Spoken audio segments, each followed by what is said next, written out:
कहानी में हम कुछ साइंटिस्ट को देखते हैं जो खतरनाक एलियन को पकड़ने की तैयारी कर रहे होते हैं। तभी वो खतरनाक एलियन की गुफा में आगे बढ़ने लगते हैं। तभी जब वो सीढ़ियों से उतर रहे होते हैं तो उन्हें ऊपर कुछ अजीब सी आवाजें सुनाई देती हैं। वो जैसे ही टॉर्च ऊपर की ओर दिखाता है तो वहां पर एक बहुत ही अजीब और डरावना खतरनाक जीव दीवार में चिपका बैठा होता है। उसके शरीर की बनावट बहुत अजीब होती है और उसके शरीर से बिच्छू के डंक जैसे खतरनाक पूंछ निकली होती है।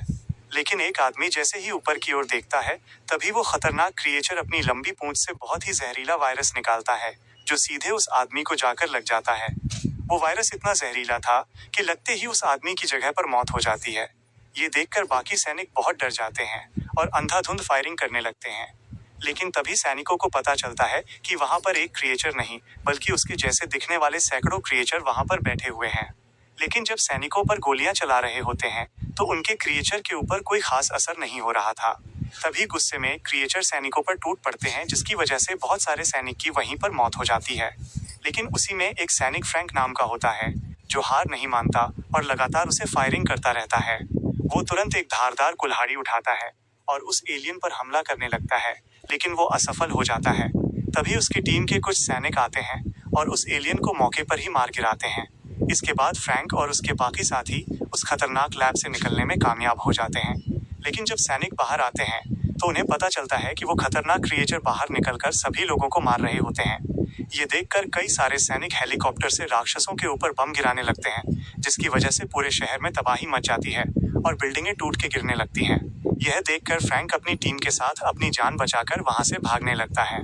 खतरे से निकल चुके होते हैं, लेकिन तभी अचानक एक मिसाइल उनके बिल्कुल करीब आकर गिरती है। वो धमाका इतना तेज होता है कि कुछ ही सेकंड में सब जाकर बहुत दूर गिरते हैं और उनको भारी चोट आती है, जिसकी वजह से वो बेहोश हो जाते हैं। तभी मौके पर पहुंचकर बाकी सैनिकों ने हॉस्पिटल लेकर जाते हैं। होश आने के बाद जब फ्रैंक कैरी से मिलता है तो उससे हाथ मिलाती है और मिशन से सुरक्षित निकलने के लिए उसे धन्यवाद भी कहती हैं। लेकिन फ्रैंक उससे मिलने के बाद कंफ्यूज रहता है और सोचने लगता है कि इस लड़की को उसने कहीं ना कहीं तो देखा है। तभी वो लड़की से उसका नाम पूछने लगता है। जिस पल वो रहस्यमयी लड़की फ्रैंक के सामने आकर खड़ी होती है और अपना मुखौटा हटाकर अपना नाम कैरी बताती है, उसे ये समझने में तनिक भी देर नहीं लगती कि उसके सामने खड़ी ये निडर लड़की और कोई नहीं बल्कि उसकी अपनी सगी बेटी कैरी है, जिसे वो सालों पहले पीछे छोड़ आया था। अपनी मासूम बेटी को आज भविष्य के इस खौफनाक दौर में इतनी बड़ी जांबाज और सम्मानित मिलिट्री ऑफिसर के रूप में देखकर फ्रैंक का सीना गर्व से चौड़ा हो जाता है। धीरे से अपना हाथ उठाकर उसे एक कड़क मिलिट्री सैल्यूट करता है। सैल्यूट करने के तुरंत बाद फ्रैंक और वो अपने आंसू बहाते हुए कैरी को गले लगाने के लिए अपने दोनों हाथ फैलाकर आगे बढ़ता है। कैरी अपना हाथ उठाकर फ्रैंक को आगे बढ़ने से रोक देती है।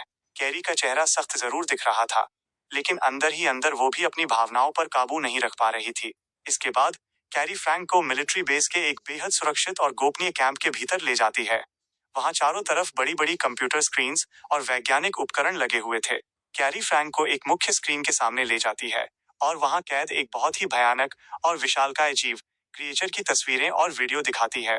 कैरी फ्रैंक को उस बेहद खतरनाक क्रिएचर के बारे में समझाना शुरू करती है। वो बताती है कि ये क्रिएचर बाकी के आम क्रिएचर से बिल्कुल अलग, कहीं ज्यादा बुद्धिमान और ताकतवर था। ऐसा इसलिए था क्योंकि वो एक फीमेल क्रिएचर, मादा जीव थी। पूरे इलाके में जितने भी क्रिएचर्स घूम रहे थे उन सब के बीच में सिर्फ वही एक अकेली फीमेल क्रिएचर थी। कैरी आगे बताती है कि वो खौफनाक फीमेल क्रिएचर जमीन के अंदर में छिपकर बैठी है और वहां वो लगातार बहुत सारे नए और उससे भी ज्यादा घातक क्रिएचर्स को पैदा कर रही है। उसकी आबादी तेजी से बढ़ रही है। इतना ही नहीं, दुनिया भर के जितने भी मेल क्रिएचर्स नर जीव हैं, वे सब उसकी हुकूमत मानते हैं। वे सभी मेल क्रिएचर्स उस फीमेल क्रिएचर की सबसे बड़ी ढाल और ताकत बनकर हर वक्त उसकी चौतरफा रक्षा कर रहे हैं ताकि कोई उस तक पहुंच न सके।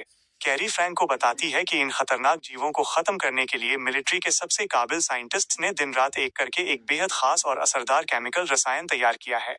ये केमिकल इतना घातक है कि ये आम खतरनाक क्रिएचर्स को पल भर में आसानी से मौत की नींद सुला सकता है। लेकिन इस मिशन में सबसे बड़ी मुसीबत ये है कि वो फीमेल क्रिएचर इतनी ज्यादा खतरनाक, विकसित और प्रतिरोधी है कि उस पर इस जादुई केमिकल का भी बिल्कुल असर नहीं होता है। मेल क्रिएचर को मारेंगे नहीं, बल्कि उसे हर हाल में जिंदा पकड़ना चाहते हैं। फ्रैंक अपनी बेटी की बात सुनकर इस मिशन के लिए तुरंत तैयार हो जाता है। फिर इसके कुछ ही देर बाद मिशन की शुरुआत होती है। कैरी, फ्रैंक और उनके साथ बाकी के कई जांबाज हथियारों से लैस सैनिक एक बड़े और अत्याधुनिक मिलिट्री हेलीकॉप्टर में सवार हो जाते हैं। हेलीकॉप्टर के पंखों की के बीच वे सभी उस खतरनाक फीमेल क्रिएचर के मुख्य घोंसले नेस्ट की तरफ तेजी से निकल पड़ते हैं। वो घोंसला उस मुख्य मिलिट्री बेस से बहुत ज्यादा दूर, गहरे और अशांत समंदर के उस पार एक बेहद सुनसान और रहस्यमयी आइलैंड द्वीप पर स्थित था। हेलीकॉप्टर हवा को चीरते हुए आगे बढ़ रहा था। तभी अचानक फ्रैंक की नजर हेलीकॉप्टर की खिड़की से नीचे समंदर के पानी पर पड़ती है।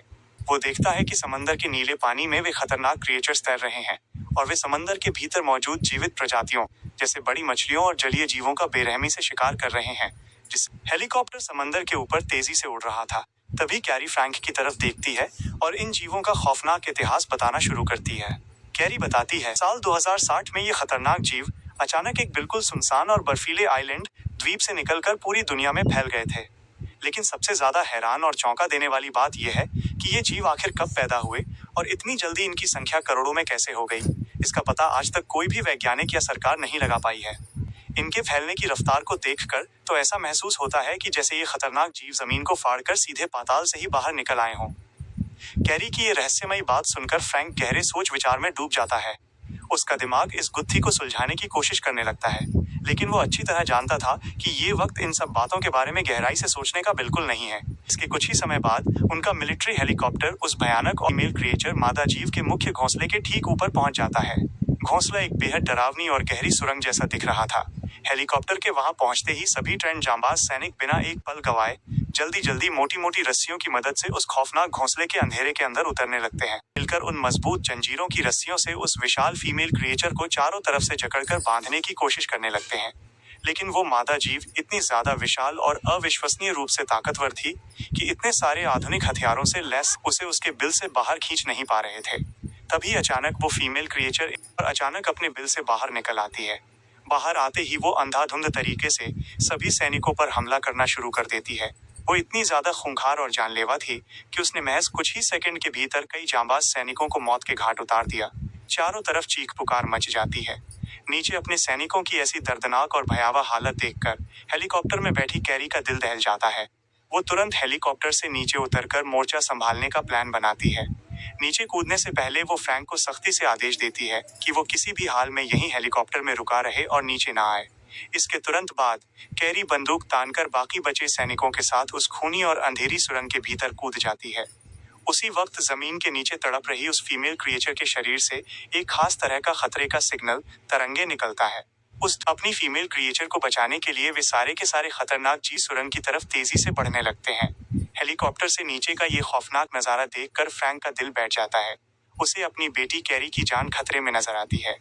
वो अपनी जान की परवाह किए बिना कैरी के मना करने के बावजूद हेलीकॉप्टर से सीधे उस गहरी और डरावनी अंधेरी गुफा के भीतर छलांग लगा देता है। जैसे ही फ्रैंक उस अंधेरी गुफा के अंदर पहुंचता है, वहां का नजारा देखकर उसके होश उड़ जाते हैं। वो भयानक और विशाल फीमेल क्रिएचर कैरी को जिंदा चबाने के लिए उसकी तरफ तेजी से अपने खूनी जबड़े खोलकर आगे बढ़ रही थी। ठीक उसी नाजुक मौके पर फ्रैंक अपनी जान दांव पर लगाकर तोड़ हमला करके कैरी की जान बचा लेता है। की बहादुरी देखकर बाकी बचे सैनिकों में भी जोश आ जाता है।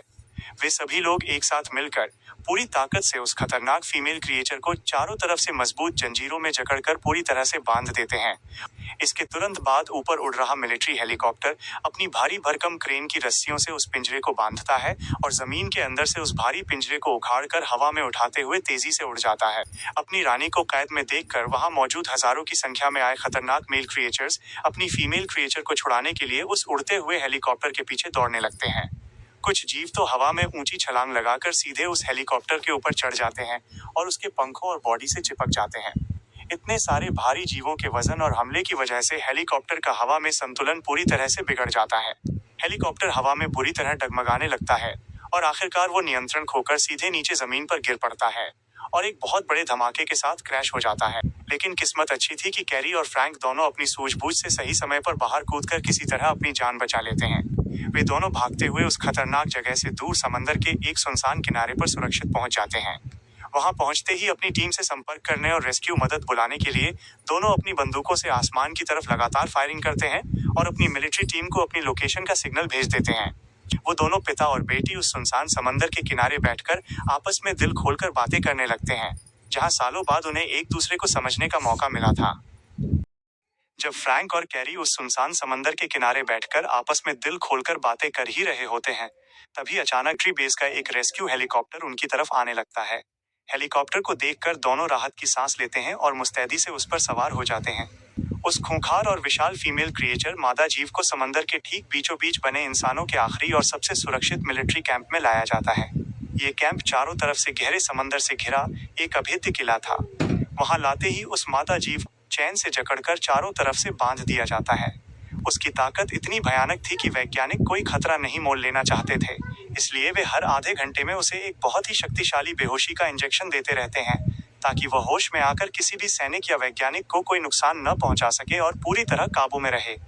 वैज्ञानिकों की इस व्यवस्था का पूरा फायदा उठाकर फ्रैंक और कैरी दोनों बिना एक पल गंवाए लगातार उस फीमेल क्रिएचर के शरीर से उसका गाढ़ा और रहस्यमयी खून निकालने लगते हैं।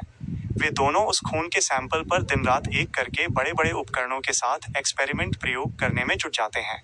इस खतरनाक मिशन और शोध में जुटे हुए फ्रैंक को पता ही नहीं चलता कि समय कितनी तेजी से भाग रहा है। देखते ही देखते फ्रैंक को भविष्य की इस दुनिया में आए पूरे 7 दिन बीत चुके होते हैं।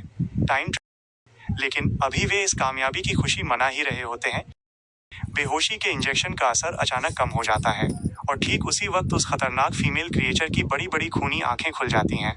होश में आते ही वे आकर समंदर के बीचों बीच बने उस कैंप में इतनी ज्यादा तेज और गूंजने वाली डरावनी आवाज चीख निकालती है कि पूरा बेस हिल जाता है।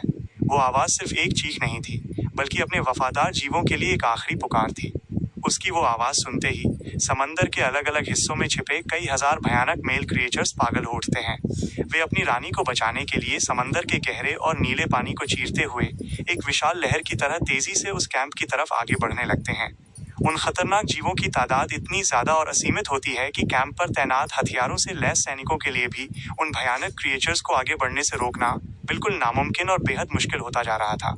फिर कुछ ही मिनटों के भीतर वे हजारों खतरनाक क्रिएचर्स समंदर को लांघकर सीधे इंसानों के उस आखिरी मिलिट्री कैंप तक पहुंच जाते हैं और चारों तरफ से हमला कर देते हैं। वहीं दूसरी तरफ इस भयंकर तबाही के बीच फ्रैंक की कलाई पर बंधी टाइम ट्रैवल डिवाइस एक्टिव होने लगती है। फ्रैंक का वापस अपने वर्तमान काल में लौटने का समय अब शुरू हो चुका था। को अपने सामने खड़ा देखकर और अपने पिता को हमेशा के लिए जाता देख कैरी भावुक हो जाती है और तभी वो फ्रैंक को अपने अतीत से इस भविष्य में बुलाने का असली और सबसे बड़ा मकसद बताती है। कैरी रोते हुए बताती है, पिताजी, इस भविष्य की दुनिया में इन जहरीले और खतरनाक जीवों की संख्या इतनी भयावह रूप से बढ़ चुकी है कि इन्हें पूरी तरह खत्म करने के लिए हमारे पास उतने टॉक्सिन मौजूद ही नहीं है जिससे हम इंसानी प्रजाति को ज्यादा दिनों तक जिंदा संभाल सकें। हमारे पास अब इस भविष्य में इतना समय, संसाधन और फैक्ट्रियां भी नहीं बची हैं कि हम इतनी भारी मात्रा में इस टॉक्सिन का निर्माण कर सकें। इसीलिए मैंने आपको यहाँ बुलाया था ताकि। कैरी की बात सुनकर फ्रैंक अपनी बेटी की इस दूरदर्शी और समझदारी भरी बात को मान लेता है। इस भयानक द्वीप पर अकेला छोड़कर जाने के लिए कतई तैयार नहीं था, इसलिए फ्रैंक तुरंत फैसला करता है और कैरी को भी इस नरक में अकेला नहीं छोड़ेगा और उसे भी अपने साथ टाइम ट्रैवल करवाकर वर्तमान समय में सुरक्षित लेकर जाएगा। इसके बाद दोनों पिता और बेटी अपनी बंदूकों से चारों तरफ से हमला कर रहे खूंखार क्रिएचर्स को मौत के घाट उतारते हुए तेजी से रनवे पर खड़े मिलिट्री हेलीकॉप्टर की तरफ कदम बढ़ाने लगते हैं। वहीं दूसरी तरफ कैंप की सुरक्षा में तैनात बाकी के बचे हुए जांबाज सैनिक उन खतरनाक क्रिएचर्स के ऊपर अपनी ऑटोमेटिक गन से लगातार गोलियों की भीषण बौछार कर रहे होते हैं। लाशों के ढेर के ऊपर से होते हुए किसी तरह अपनी रानी यानी उस फीमेल क्रिएचर तक पहुंचने में कामयाब हो जाते हैं। वहां पहुंचते ही वे सारे मेल क्रिएचर्स अपने नुकीले और फौलादी दांतों से उस फीमेल क्रिएचर को बांधी गई मजबूत लोहे की भारी जंजीरों को काटना शुरू कर देते हैं और वो विशालकाय खौफनाक फीमेल क्रिएचर पूरी तरह से आजाद हो जाती है। आजाद होते ही उसकी आंखों में प्रतिशोध की आग भड़क उठती है। वहां दूसरी ओर फ्रैंक और कैरी दोनों गोलियां चलाते हुए किसी तरह भागकर मिलिट्री हेलीकॉप्टर के बेहद नजदीक पहुंच चुके होते हैं। लेकिन तभी अचानक मेल क्रिएचर हवा और सीधे कैरी के ऊपर अपने मुंह से एक बेहद खतरनाक और जानलेवा वायरस जहर की बौछार कर देती है। वे सीधे जमीन पर गिर पड़ती है। अपनी मौत को बेहद करीब देखकर कैरी अपने कांपते हाथों से उस फीमेल क्रिएचर को मारने वाला एकमात्र टॉक्सिन का वो कीमती सैंपल फ्रैंक के हाथों में सौंप देती है। कैरी की आंखों से आंसुओं का सैलाब बहने लगता है और वो रोते हुए फ्रैंक से कहती है, पिताजी, शायद हम दोनों का सफर यहीं तक का था। फ्रैंक अपनी बेटी की ये हालत देखकर पूरी तरह टूट जाता है, लेकिन तभी वो खतरनाक फीमेल क्रिएचर दहाड़ते हुए फ्रैंक को खत्म करने के लिए उसकी तरफ आगे बढ़ने लगती है। ठीक उसी नाजुक और खौफनाक पल में कैंप के मुख्य पावर ग्रिड में एक बहुत ही भयंकर और जोरदार धमाका होता है। उस धमाके के तीव्र झटके की वजह से पूरा का पूरा लोहे का मिलिट्री प्लेटफॉर्म बीच से टूट जाता है। प्लेटफॉर्म के टूटने के साथ ही घायल कैरी भी सीधे नीचे समंदर की तरफ गिरने लगती है, जहां पानी के भीतर लाखों की संख्या में भूखे और खतरनाक क्रिएचर्स मुंह खोले कैरी को जिंदा चबा जाने के लिए उसका इंतजार कर रहे थे। अपनी बेटी को मौत के मुंह में गिरता देख फ्रैंक के दिमाग से अपनी जान बचाने का ख्याल पूरी तरह निकल जाता है। वो बिना कुछ सोचे समझे कैरी को बचाने के लिए उस भारी ऊंचाई से सीधे समंदर की गहराइयों की तरफ छलांग लगा देता है, और जैसे ही वो हवा में कैरी का हाथ पकड़ने के लिए अपना हाथ आगे बढ़ाता है और उसे छूने ही वाला होता है, उसकी टाइम ट्रैवल डिवाइस पूरी ताकत से चमक उठती है। नतीजतन फ्रैंक हवा में आधे रास्ते से ही अचानक गायब हवा में विलीन हो जाता है। वो कैरी को बचा नहीं पाता और फ्रैंक सीधा भविष्य की उस खौफनाक दुनिया से कटकर वापस अपने सुरक्षित प्रेजेंट टाइम वर्तमान काल की लैब में आ गिरता है। वर्तमान काल में वापस आने के बाद फ्रैंक एक पल भी बर्बाद नहीं करता। वो तुरंत फिर अगले ही दिन भारी हथियारों, टैंकों और आधुनिक बमों से लैस फ्रैंक वैज्ञानिक सूझबूझ के साथ सैनिक उस पूरे बाहरी एरिया को शक्तिशाली बमों से उड़ा देते हैं। एक के बाद एक हुए कई भीषण धमाकों से तरह वे सैनिक उन जीवों की गुप्त गुफा के अंदर जाने का एक चौड़ा रास्ता बना लेते हैं। इसके बाद फ्रैंक और सैनिक अपनी बंदूकें तानकर बेहद सावधानी से उस घने, अंधेरे और खौफनाक गुफा के भीतर कदम रखते हैं। लेकिन जैसे ही वे गुफा के मुख्य हिस्से के अंदर जाते हैं, तो वहां उन्हें कुछ ऐसा दिखाई देता है जिसे देखकर उन सभी के होश उड़ जाते हैं। सैनिक देखते हैं कि गुफा की दीवारों और छतों पर बहुत सारे खतरनाक जीव किसी जेली या अंडे जैसी बड़ी बड़ी पारदर्शी थैलियां बनाकर उसी के भीतर आराम से सो रहे होते हैं। वे सैनिक अपनी बंदूकों की गोलियों में और खास उपकरणों में उस खतरनाक टॉक्सिन के जहरीले इंजेक्शन फिट कर देते हैं। इसके बाद वे उन सोए हुए जीवों पर हमला करते हैं। जैसे ही वो जहरीला टॉक्सिन उन अंडों के भीतर जाता है, उस जहर के भीषण असर की वजह से अंडों के अंदर बंद वे खतरनाक जीव दर्द से बुरी तरह तड़पने लगते हैं। तभी उन्हीं में से एक तड़पता हुआ खतरनाक जीव अंडे के अंदर से ही एक बहुत ही भयानक और कान फाड़ देने वाली दहाड़ मारता है। दर्द और गुस्से से पागल होकर वे जीव अपने मजबूत कोकून थैली को फाड़कर एक एक करके तेजी से बाहर आने लगते हैं। इतने सारे भयानक राक्षसों को एक साथ जागते देख सभी सैनिक अंदर से थर्रा जाते हैं और डर के मारे अपनी गन से धुआंधार गोलियों की बारिश करना शुरू कर देते हैं। लेकिन वे जीव इतने सख्त थे और तेजी से गुफा से बाहर की तरफ भागने लगते हैं। गुफा के ठीक बाहर एक रहस्यमयी बूढ़ा आदमी बड़ी सी गन ताने मजबूती से खड़ा था। जैसे ही वे खतरनाक जीव गुफा से बाहर निकलते हैं, वो बूढ़ा आदमी बिना एक पल की देरी किए उन जीवों के ऊपर अंधाधुंध गोलियों की बौछार कर देता है। भारी बंदूक से उन खतरनाक जीवों को वहीं पर मार गिराता है। वहीं दूसरी तरफ गुफा के अंदर फ्रैंक और उसके सैनिक देखते हैं कि वहां केवल एक या दो अंडे नहीं हैं, बल्कि पूरी गुफा में हजारों की संख्या में ऐसे खौफनाक अंडे मौजूद हैं, जिनमें इन खतरनाक जीवों की नई फौज की परवरिश हो रही है। अगर ये सब बाहर आ गए तो तबाही निश्चित थी। इसी बीच स्थिति की गंभीरता को देखते हुए एक सैनिक कहता है, हम में से किसी एक को तुरंत बाहर जाना होगा और उन भागे हुए खतरनाक जीवों को बाहर ही रोकना और मारना होगा। तभी एक दूसरा सैनिक फ्रैंक की तरफ देखता है और कहता है, फ्रैंक, बाहर तुम जाओगे क्योंकि तुम्हारे पास ही वो सबसे जहरीला और अचूक टॉक्सिन है और सिर्फ तुम ही अपनी इस खास गन से उन राक्षसों को पूरी तरह खत्म कर सकते हो। कर फ्रैंक पहले तो थोड़ा हिचकिचाता है और बाहर जाने से साफ मना कर देता है। तुम्हारी प्रेमिका, गर्लफ्रेंड और इस पूरी दुनिया का भविष्य सिर्फ और सिर्फ तुम्हारे ही हाथों में है की बात मान जाता है और भारी मन से गुफा से बाहर की तरफ निकल जाता है। फ्रैंक के बाहर जाते ही एक जांबाज सैनिक उस पूरी गुफा में चारों तरफ लगे टाइमर वाले शक्तिशाली बमों को एक्टिवेट करता है और रिमोट का एक लाल बटन दबा देता है। बटन दबाते ही पूरी गुफा के भीतर एक बहुत ही जबरदस्त, कान फोड़ देने वाला और प्रलयंकारी धमाका होता है। गुफा के भीतर हुआ वो भयानक धमाका इतना शक्तिशाली था कि उसमें उन जांबाज सैनिकों ने अपनी जान की बाजी लगा दी। अपनी जान गंवाकर भी उन बहादुर सैनिकों ने आधे से ज्यादा खतरनाक जीवों को उसी मलबे के नीचे हमेशा के लिए दफन कर दिया। धमाके का धुआं जब थोड़ा कम हुआ, तब बाहर खड़े फ्रैंक और बाकी बचे सैनिकों को ये पता चलता है, लेकिन तभी तकनीकी उपकरणों से एक बेहद परेशान करने वाली खबर मिलती है। वो मुख्य और सबसे खूंखार फीमेल क्रिएचर, मादा जीव, उस भीषण धमाके से किसी तरह अपनी जान बचाकर गुफा के एक गुप्त रास्ते से बाहर भाग निकली थी। सभी जानते थे कि अगर वो फीमेल क्रिएचर आज जिंदा बच गई, तो वो फिर से जमीन के नीचे हजारों नए जीव पैदा कर देगी और एक बार फिर पूरी दुनिया का सर्वनाश निश्चित हो जाएगा। ये बात समझते ही सभी सैनिक बिना में उस मादा जीव के पैरों के बड़े बड़े निशानों का पीछा करने लगते हैं। उस भयानक, ऊंचे और बर्फीले पहाड़ों के बीच कई घंटों तक लगातार मील का सफर तय करने के बाद आखिरकार वो खतरनाक फीमेल क्रिएचर उनकी आंखों के सामने दिखाई दे ही जाती है। इस वक्त वो मादा जीव अविश्वसनीय रूप से आक्रामक हो चुकी थी।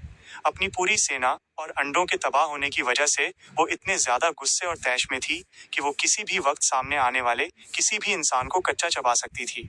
उसकी आंखों में खून उतरा हुआ था। उसी नाजुक मोड़ पर वो रहस्यमयी बूढ़ा आदमी अपनी भारी बंदूक तानता है और बिना डरे सीधे उस फीमेल क्रिएचर के मुंह पर दनादन गोलियां चलाना शुरू कर देता है। बूढ़े आदमी के इस अचानक हमले से वो जीव थोड़ी देर के लिए सकपका जाती है। इसी सही मौके का फायदा उठाकर फ्रैंक भी अपनी खास टॉक्सिन वाली गन लेकर उस खतरनाक क्रिएचर के ऊपर पूरी ताकत से हमला कर देता है।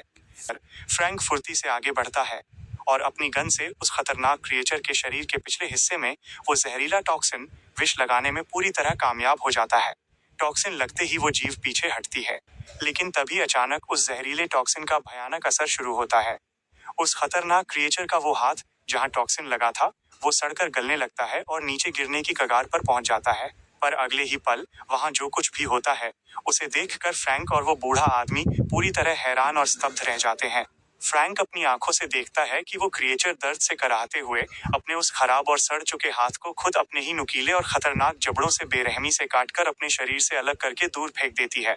इसका सीधा और खौफनाक मतलब ये था कि वो जहरीला टॉक्सिन भी उस खतरनाक फीमेल क्रिएचर को पूरी तरह से खत्म नहीं कर पाया था। अब हालात पहले से भी कहीं ज्यादा गंभीर और डरावने हो चुके थे। वो जीव अब एक हाथ कटने के बाद और भी ज्यादा पागल और खूंखार हो चुकी थी। उसकी भयानक दहाड़ सुनकर वो बूढ़ा आदमी अच्छी तरह समझ जाता है कि अब शायद उन दोनों की जान किसी भी कीमत पर नहीं बचेगी। इसलिए वो बूढ़ा आदमी दुनिया और फ्रैंक को बचाने के लिए खुद के प्राणों का बलिदान देने का एक बड़ा फैसला करता है। वो अपनी बंदूक लेकर सीधे उस जीव के मुंह के आगे कूदने के लिए बढ़ता है ताकि फ्रैंक को वहां से भागने का वर्तमान समय में अपने सामने खड़े इस बुजुर्ग को, जो असल में रिश्ते में उसका अपना पिता था, किसी भी हाल में खोना नहीं चाहता था। जैसे ही वो खतरनाक फीमेल क्रिएचर उस बूढ़े आदमी को अपने खूनी जबड़ों में दबोचने के लिए आगे बढ़ती है, ठीक उसी वक्त फ्रैंक अपने शरीर की पूरी ताकत झोंक देता है। वो चीखते हुए आगे बढ़ता है और उस खतरनाक क्रिएचर की गर्दन को पीछे से पूरी मजबूती से जकड़कर पकड़ लेता है। इस बार फ्रैंक के पास कोई गन नहीं थी, बल्कि उसके पास उस चमत्कारी टॉक्सिन की सिर्फ एक आखिरी कांच की बोतल बची हुई थी। फ्रैंक मौत और जिंदगी के बीच जूझते हुए बेहद मुश्किल से उस क्रिएचर के जबड़ों को अपने हाथों से फाड़ता है और वो पूरी की पूरी टॉक्सिन की बोतल सीधे उस खतरनाक क्रिएचर के मुंह के अंदर उसके हलक में डाल देता है। टॉक्सिन सीधे पेट में जाते ही कुछ ही सेकंड के भीतर उस क्रिएचर के पूरे आंतरिक शरीर में वो खतरनाक जहर आग की तरह फैलने लगता है। इस बार जहर सीधे अंदर था, जिसे वो काटकर अलग नहीं कर सकती थी। इसकी वजह से वो विशाल क्रिएचर बहुत जोर से तड़पने और छटपटाने लगती है। उसका पूरा फौलादी शरीर उस तेजाबी टॉक्सिन के दर्द के मारे धीरे धीरे पिघलने और गलने लगता है।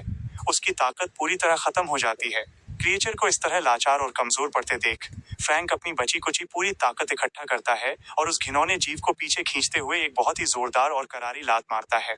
फ्रैंक की उस दमदार लात की वजह से वो भयानक फीमेल क्रिएचर अपना संतुलन खो देती है और सीधे उस पहाड़ी के किनारे से नीचे मौजूद एक बेहद गहरी अंधी खाई में जा गिरती है। पहाड़ी पत्थरों से टकराते हुए और टॉक्सिन के असर से गलते हुए उस खाई की गहराइयों में ही उस अंतिम और सबसे खतरनाक फीमेल क्रिएचर की दर्दनाक मौत हो जाती है। चारों तरफ बर्फ की शांत चादर बिखर जाती है और इंसानी सभ्यता की जीत के साथ ये रोमांचक कहानी यहीं पर समाप्त होती है।